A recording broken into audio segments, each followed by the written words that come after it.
profético dele é magia. A igreja, ela usa da magia, querendo ou não. Vamos lá, apóstolo Lázaro, mais uma vez aqui na sua casa, né, na sua residência. Hoje nós iremos tratar de um assunto muito interessante, falando sobre a reforma protestante e o que ela tem a ver com a atualidade de hoje. É possível nós conciliarmos essa reforma de Lutero com uma possível reforma hoje? É difícil, né, conciliar a reforma de Martinho Lutero com a visão da igreja hoje. A igreja, ela foge bem à visão de Martinho Lutero. Martinho Lutero, ele, né, segundo os estudos, a gente vê, né, pela caminhada, a função de Lutero está bem ultrapassada pela igreja hoje. Hoje existem várias placas, existem várias denominações com visões diferentes e não era o que Lutero queria. Lutero queria debater a forma do catolicismo, né, que se vendia indulgências plenárias. Ele não concordava com isso, não concordava que o povo não tinha a Bíblia em suas mãos. No entanto, ele traduziu a Bíblia na sua linguagem no alemão para que as pessoas pudessem ter a Bíblia na mão e não vivesse presa a mentiras, que hoje nós vemos na igreja pior do que estava na época de Martinho Lutero, porque naquela época era uma igreja só. Hoje são várias com mesmas mentiras, ovo de Abraão, madeira da Arca de Noé, várias outras coisas, sal, pacotinho de sal de 150, que você compra sal aí no mercado a R$2,50, eles estão vendendo pacotinho a 150, falando que é sal que veio de Israel. Então nós a gente continua passando por tudo aquilo que Martinho Lutero lutava contra, é isso? Exatamente. É uma visão que Martinho Lutero ele abominava. E a igreja em si transformou isso. Os protestantes, não, Martinho Lutero não era protestante, ele foi renovador. Ele fez uma renovação na visão e não protestou. O protestantismo surgiu por João Calvino e os demais que não entenderam a visão de Lutero também já naquela época. Se você pegar pela história, Martinho Lutero ele foi guardado pelo príncipe de Florença para que não fosse morto pela Santa Inquisição. E eles começaram, João Calvino e mais alguns começaram a distorcer a visão de Lutero, agredindo, matando, quebrando imagens, e não era a visão que Lutero queria passar. E até mesmo hoje a igreja não está na visão de Lutero. A igreja, ela distorceu muito, não há um conhecimento pleno. Você pega pela parte da exploração da fé. Quantas pessoas têm sido exploradas pela sua fé? Eu tenho uma fogueira santa, você vem e joga 2.000 que Deus vai te dar uma casa. Você joga 300.000, Deus vai te dar um iate, vai dar alguma coisa. Então assim, ampliar uma mentira, né? Não é retroceder, porque para retroceder nós teríamos que entrar na mesma visão de vender terreno no céu, que não é a questão que hoje se vende terreno no céu, se vende água, se vende ovos, se vende madeira, se vende tudo. E as pessoas, elas entram nessa querência, porque desde aquela época a fé já era enganada, né? Na época da Revolução de Lutero, pelo fato que o que levou Lutero a debater, quem lê o livro, quem vê o filme, vê que é uma jovem, ela vende tudo que tem para tentar comprar salvação para a filha ou o filho que não consegue se salvar, morre e ela entra em desespero. Foi aonde Lutero se revoltou mais e fez a reforma. Porém, nós vemos hoje que é a mesma coisa. Você vai numa réplica não sei do que, água não sei do que, o meu feijão que cura, o meu lenço que o suor, ele traz salvação, então você leva por R$100, você vai levar, pôr o lencinho, vai ficar liberto, vai ficar. Então estamos não retrocedendo, estamos praticando o mesmo ato lá atrás com versões diferentes. A igreja em si começa a trazer a doutrina falsa, mentirosa, e critica outras doutrinas, sendo que ela pratica dentro da igreja, escondendo, né, uma falsa doutrina. Ela prega uma santidade que ela esconde uma vã doutrina sobre o altar. Essa questão, como é que você vê essa questão porque como bem foi falado por você, Martinho Lutero, ele não quis quebrar o seu vínculo com a Igreja Católica. Ele trouxe alguns pontos em que a Igreja ela estava pecando nesse sentido, né? Ele não quis sair da Igreja Católica, ele quis propor uma reflexão teológica, né? Analisando vários aspectos que ele viu na época de errado. E como é que você vê essas igrejas de hoje? Sendo que cada dia que passa, abre-se uma igreja e tem vários cristianismos hoje. Você acha isso saudável? Não, saudável não. A gente vê aí, né, várias visões, né? Porém, como foi colocado, né, Martinho Lutero, ele queria, não é perder o vínculo com o catolicismo, porque na realidade, quando ele começou a traduzir, ele começou a mostrar a verdade ao povo, ele foi forçado a sair, como alguns foram. Se a gente pegar a história de Teresa de Calcutá, Madre Teresa de Calcutá, ela foi forçada a sair da igreja.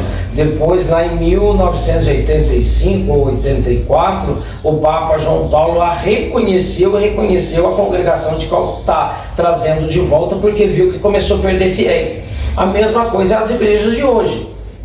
Cada um que revolta, você consagra um diácono hoje, amanhã ele abre uma igreja, porque ele não concorda com a visão da igreja, ele quer, as pessoas elas não têm um entendimento teológico, elas têm um entendimento de si mesmo, ela quer uma igreja que seja para si própria, não um evangelho. Nós passamos isso, a IACR, ela é uma igreja apostólica, ela vem pelo segmento, né? Esses tempos eu estava conversando com alguns teólogos, e denominaram a nossa visão paulínea, porque seguimos um pouco da linhagem de Paulo, não a visão de Pedro, que é os romanos católicos, mas a visão de Paulo. Então, quer dizer, nós viemos de uma linhagem apostólica, outras pessoas vêm de uma linhagem pentecostal. Hoje, as igrejas pentecostais, ela parece mais um terreiro de macumba do que uma igreja evangélica. Se você pegar igrejas apostólicas pentecostais, né, não são todas, mas ela parece mais um terreiro de macumba, ela tem atabaque dentro, sendo que a igreja critica a maioria dos pastores, porque é macumba, é isso e aquilo, mas tem atabaque dentro da igreja, tem pandeiro, tem aquele... Eu vi uma igreja esses tempos que estava tocando dentro da igreja. Berimbau, isso. Então, o que acontece? Ela está trazendo, critica, mas traz para dentro de si. Lá na rua é macumba, dentro da igreja é poder de Deus. Então nós temos que separar isso, não é o que Martinho Lutero quis trazer. O que Martinho Lutero quis trazer foi o ensinamento teológico e mostrar que muitas coisas Deus não exige. Ele é um Deus consumidor, ele é um Deus que ele é ciumento e que ele cobra da gente aquilo que ele quer. Porém, as pessoas, elas querem uma igreja que tudo satisfaz. Eu tive várias pessoas na igreja que falaram: a visão de igreja do senhor é errada. Eu falei: por que a minha visão é errada? Se eu vivo um evangelho, se eu vivo uma palavra, é errada porque você está incentivando a pessoa a viver o que está dentro do evangelho, do santo evangelho. Porém, a Bíblia, ela houve uma distorção. Tem muitos textos que não acoplam dentro da Bíblia, considerados textos apócrifos. Então eu vou pregar só o que está ali, que João Ferreira de Almeida traduziu, ou que a igreja, que a Edições Paulínia traduziu, ou que a Shelder traduziu, e hoje tem várias traduções, cada uma com uma versão diferente, cada uma com uma história diferente. Eu uso a minha Bíblia, né, do Obreiro Aprovado, que tem os atos cerimoniais, que tem liturgias. Então, cada versão de Bíblia, ela traz uma parte diferente, palavras diferentes, e aí há a distorção, e as pessoas, elas não procuram conhecer. Eu falo que para você ter teologia, você precisa primeiro ter filosofia, que é conhecer, a dissolver e desmanchar, né? Eu uso sempre um exemplo, né? E sempre falo na igreja: todo homem é Pedro. Se Pedro é homem, todo homem é Pedro.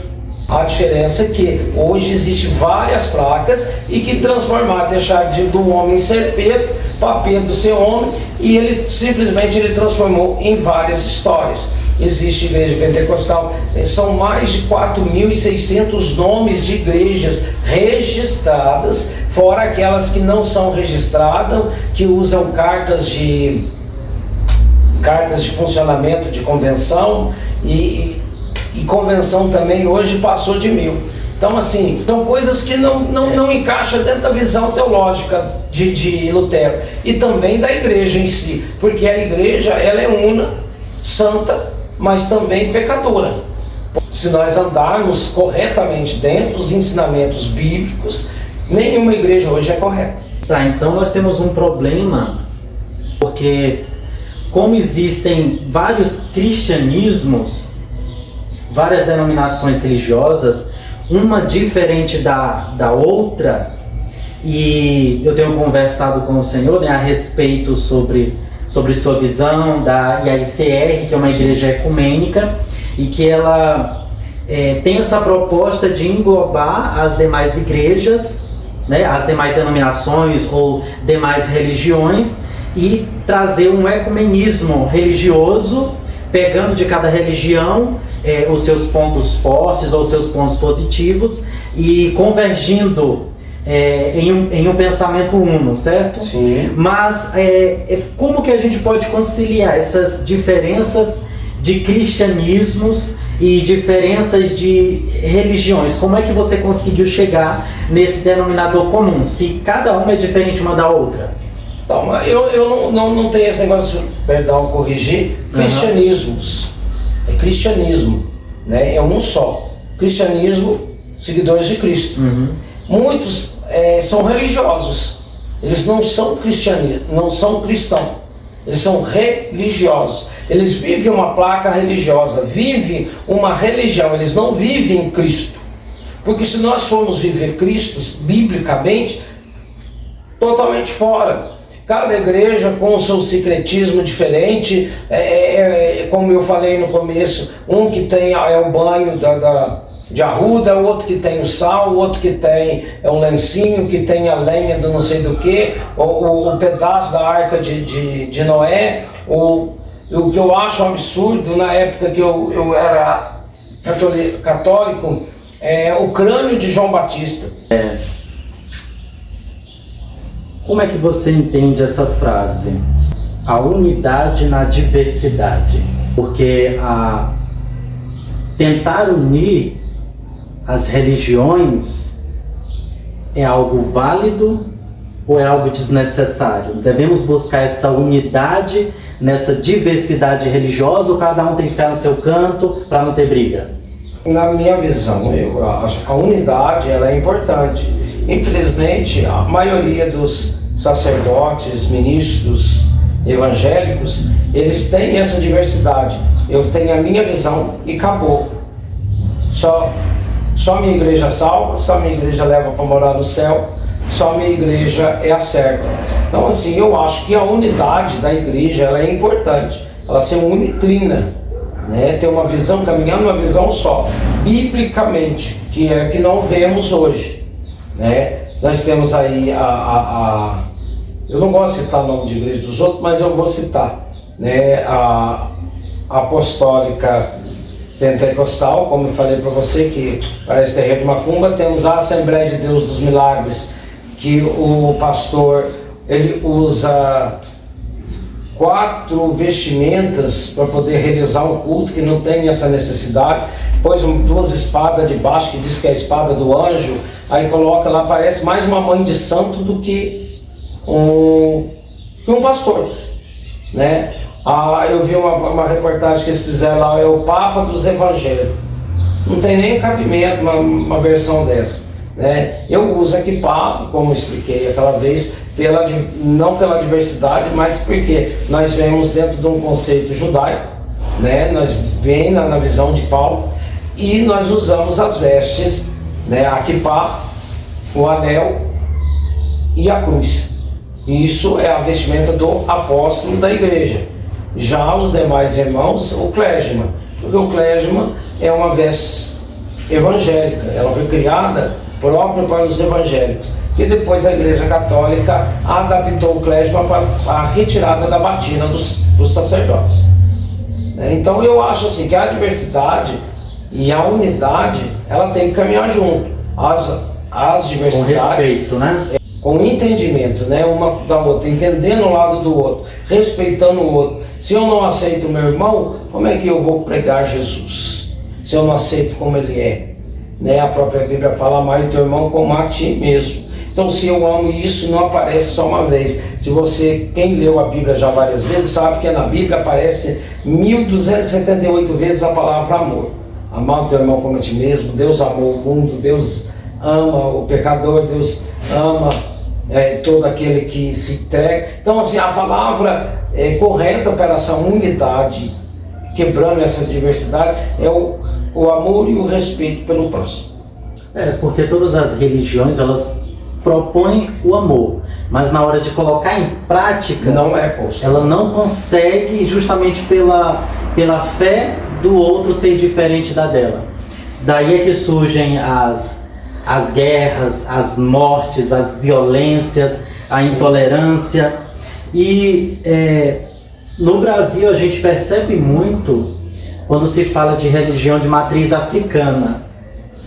Os evangélicos, de vez em quando a gente vê nos noticiários, eles invadem terreiros, até invadem igrejas católicas, quebrando imagens dos santos das outras religiões, tanto do catolicismo quanto de matriz africana.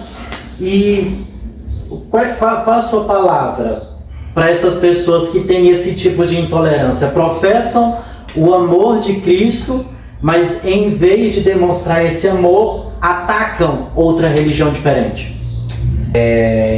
Como diz você, é bem emblemático falar nesse assunto, porque a questão é a seguinte: falam tanto da imagem católica, da Aparecida, mas vai no Templo de Salomão, compra a réplica do Templo de Salomão. Não é a mesma coisa que a Aparecida comprar uma imagem?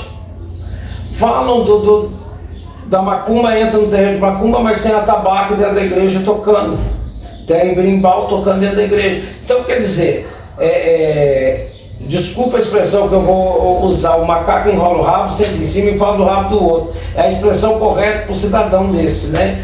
Não concordo com essa visão. A ICR, quando ela foi criada para quebrar essa visão. Nós aqui respeitamos todos iguais. Se ele veio do Espiritismo, se ele veio da Deus e Amor, se ele veio da Católica, se ele veio da Presbiteriana, da Batista, da LGBTQI, todos são iguais. Nós não temos a separação da visão de cada um. Deixamos a pessoa caminhar, pregamos o Santo Evangelho, deixando que ele tenha conhecimento que é a palavra, do que Deus tem. E aí ele vai decidir o caminho, porque isso é o livre-arbítrio. Eu não posso trabalhar no livre-arbítrio da pessoa. Mas pessoas que fazem essa acusação são pessoas ignorantes, pessoas que não buscam conhecimento. Ela vive naquele mundinho fechado, com aquele tapa-burro nos olhos, não querem ampliar seu conhecimento, que é o que eu falei, que para você ser um teólogo você tem que ter, primeiramente, uma filosofia, né? Um conhecimento filosófico. Não adianta você querer discernir teologia e não ter esse conhecimento filosófico, porque antigamente, na minha época, você é mais novo do que eu tenho 25 anos só de pastor. Nesses 25 anos de pastor, lá atrás, quando eu me converti, os pastores ensinavam a gente que estudo demais era loucura. Quem lia demais perdia a unção. Não perde a unção. Eu não perdi a minha unção, eu pulo, sapateio, falo mistério, entro no poder, porém tenho um conhecimento teológico maior do que os dos outros. E teologia, cada um tem a sua visão, cada ministério tem o seu ponto teológico que ele vai puxar, que é o que nós falamos agora há pouco de diversidade. A nossa visão teológica, ela não foge da visão teológica bíblica, mas ela tem uma visão teológica diferente da outra igreja. Teologicamente eu aplico mais aqui a cristandade, outro aplica mais na igreja dele o pentecostal, outro aplica na igreja dele a cura por atos, como diz alguns na convenção, é ato profético. Eu não concordo com ato profético. Ato profético e centro de macumba, para mim, é uma coisa só. Minha visão. Agora, quem está do outro lado, não sei. Por quê? Porque o ato profético dele é pôr um vidrinho d'água, a pessoa leva o vidrinho d'água para casa, se banha com aquele vidrinho. É magia. A igreja, ela usa da magia, querendo ou não. Como assim magia, bispo? Pega o sal, leva o sal, toma banho de sal grosso que sai todos os pecados. É magia. Quem usa sal? Magia. Todos, quem mexe com magia, mexe com sal. Terreiro de macumba, toma banho de sal grosso que sai tudo. Pai de Santo é a primeira coisa que ele vai mandar você fazer, não criticando o Pai de Santo nem os outros, deixando bem claro no vídeo para não parecer um tribulado embaixo, colocar a mensagem embaixo falando que o bispo está falando mal, o apóstolo está falando mal da minha igreja, ou falando mal. É o mesmo ato. A pessoa, ela está quebrando um tabu, mas está falando do outro. Eu vou escondido para a igreja, eu vou escondido para o terreiro e depois eu vou para a igreja, o pastor não vai ficar sabendo. Não existe isso, né? Automaticamente a gente fica sabendo se você foi em terreiro ou não. Cristo hoje, né, nós sabemos que voltasse, mas se ele voltasse agora, ele catava a cruz sozinho e ia embora e falava assim: eu cansei. Pelo fato que a igreja, ela tomou um rumo diferente do que Cristo quer. Né? Mesma coisa, Martinho Lutero, se ele fosse vivo hoje, ele estivesse aqui agora, Martinho Lutero ia catar a Bíblia dele. São idolatrias, né? Isso sim é idolatria. O reino de Deus e a política tem como conciliar? Como a igreja está querendo, a igreja está perdendo esse sentido, esse foco de reino para a política, ou pode conciliar uma coisa com a outra, na sua visão? Na minha visão, sacerdote é sacerdote, política é política. Eu não me candidato. No entanto, obreiros aqui, quando se candidata pela IECF, eu forço a pedir destituição do cargo. Porque dentro dessa visão, o que acontece? A política está dentro da igreja desde a época de Jesus. O sumo sacerdote Caifás era político. No entanto, ele tinha poder político. No entanto, pediu a crucificação de Cristo, forçou todo o andamento por força política. Então, nós não temos como tirar. Infelizmente, um sacerdote na nossa cidade aqui, na minha cidade aqui, Pouso Alegre, tem um bispo anglicano que é vereador, já pelo 3º mandato. E nós fomos colegas de seminário, fomos sacerdote junto. Hoje somos sacerdotes também, eu sou bispo daqui e ele é bispo da anglicana. Mas eu sempre falei a ele, falei assim: reverendo, nós não podemos nos envolver com política. Eu tenho para mim que a partir do momento que eu sirvo a Cristo, dai a César o que é de César, a de Deus o que é de Deus. Se você não consegue, porque a gente não consegue conciliar os dois. Quando eu era pastor da Madureira, eu tive um problema sério na Madureira, porque o sobrinho do pastor presidente meu na época, ele foi candidato a deputado. E ele veio visitar a igreja e eu não o recebi no altar. Como eu não o recebi no altar, o que aconteceu? O meu pastor ligou e falou assim: meu sobrinho está aí, você vai receber no altar. Eu falei: não, ele é político, ele vai ficar debaixo. Enquanto o altar estiver na minha responsabilidade, eu não aceito um político subir sobre o altar. Pelo fato que ele não vai trazer. A Bíblia fala em Apocalipse 22:15 que os mentirosos não herdarão o reino do céu. Eu vou deixar um político subir e contar mentiras sobre o altar de Cristo? Se eu sou cristão, se eu sou servo do Senhor, eu tenho que zelar pelo nome da igreja e pela função. Então eu não aceitei. E como eu não saio candidato, eu acho que a igreja, política é política. Temos a parte política na igreja? Temos. A partir do momento que nós estamos na sociedade, que estamos trabalhando, nós estamos fazendo uma política social, não uma política de governo, de município, de estado. Porém, essa parte não cabe, na minha visão, não cabe para a igreja fazer. Mas José foi governador. Só que José não era sacerdote. Se alguém provar que José era sacerdote na Bíblia, me prove que então eu estou errado nos meus conceitos, nos meus estudos. José não era sacerdote, ele era filho, né, de Jacó, foi lançado pelos irmãos por inveja e foi comprado como escravo. E depois, né, o faraó o tornou governador. Porém, não serve de amparo para nós. Tá. Só para poder nós encerrarmos, algo bem interessante da nossa entrevista de hoje, apóstolo, é que os líderes religiosos, boa parte deles, demonstram esse tipo de intolerância contra a fé alheia, mas ao mesmo tempo eles ainda conseguem praticar aquilo que eles condenam. Eles lutam para poder condenar relacionamentos LGBTs, mas por baixo dos panos eles cometem a mesma coisa que eles condenam. Na questão da intolerância religiosa, também eu percebo que muitas das vezes eles criticam as outras religiões, mas dentro do seu próprio cristianismo, eles cometem a intolerância dentro do seu próprio cristianismo. Eu gostaria de agradecer o Senhor por ter mais uma vez aceitado essa entrevista para o nosso canal. E uma das coisas que eu posso falar da proposta do meu canal é exatamente essa, de colocar essas discussões religiosas, contemporâneas, questões de intolerância religiosa, visões teológicas diferentes, não para mudar a cabeça de alguém, mas que venha a haver um respeito, um conhecimento maior. Muitas das vezes as pessoas elas criticam, mas nem conhecem. Sim. Elas criticam simplesmente pelo preconceito, não buscam conhecer e criticam apenas de ouvir falar. Então a nossa proposta através desses vídeos é fazer com que as várias visões, os modos de pensar diferente, de igrejas, de dogmas, atitudes eclesiásticas, elas venham ser levadas ao conhecimento das pessoas e venham de certa forma diminuir o preconceito. Cristo hoje